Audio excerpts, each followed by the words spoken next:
ప్రభువును రక్షకుడైన యేసుక్రీస్తు దివ్యనామమున శుభములు. ప్రియ దేవుని బిడ్డలారా, ప్రసంగి గ్రంథం 12వ అధ్యాయంలో మొదటి 2 వచనాలు దేవుని యొక్క వాక్యం ఈరోజు మనం ధ్యానించుకుందాం. దుర్దినములు రాకముందే, ఇప్పుడు వీటి యందు నాకు సంతోషం లేదని నీవు చెప్పు సంవత్సరములు రాకముందే, తేజస్సునకు సూర్యచంద్ర నక్షత్రములకు చీకటి కమ్మకముందే, వాన వెలిసిన తరువాత, మేఘములు మరలా రాకముందే, నీ బాల్య దినములందే నీ సృష్టికర్తను స్మరణకు తెచ్చుకొనుము. సృష్టికర్తను స్మరణకు తెచ్చుకొనుమని దేవుని యొక్క వాక్యం చెప్తా ఉంది. దుర్దినాలు రాకముందే అనే విషయాన్ని చాలా జాగ్రత్తగా మన మనసులో పెట్టుకోవాలి. సృష్టికర్త ఎవరు? సృష్టి దేవుడా?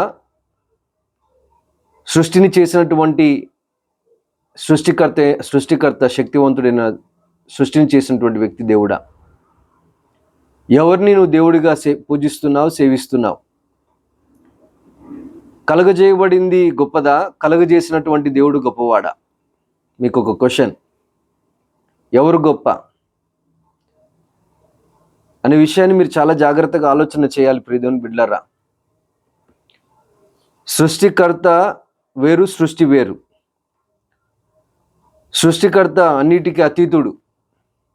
సృష్టి అంటే భూమి, ఆకాశం, సూర్య చంద్ర నక్షత్రాలు, ఇవన్నీ దేవుని చేతి పని.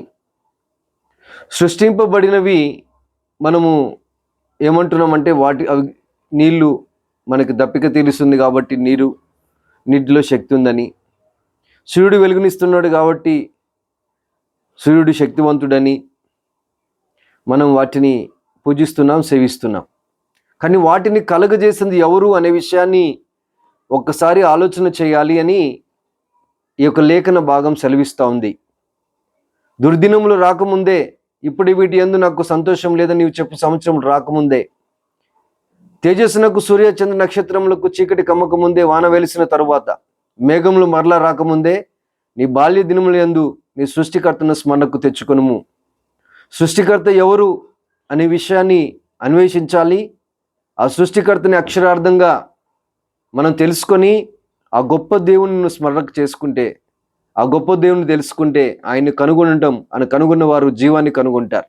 కనుక విన్నటువంటి నీవు ఆ సృష్టికర్త అయిన దేవుడు ఎవరు అనే విషయాన్ని ఆలోచించి అన్వేషించి తెలుసుకోవాలని ప్రభుపేట మనవి చేస్తూ, విన్న నీ మాటలు మన ప్రాణాత్మ దేహంలో దేవుడు కార్యము జరిగించును గాక. God bless you.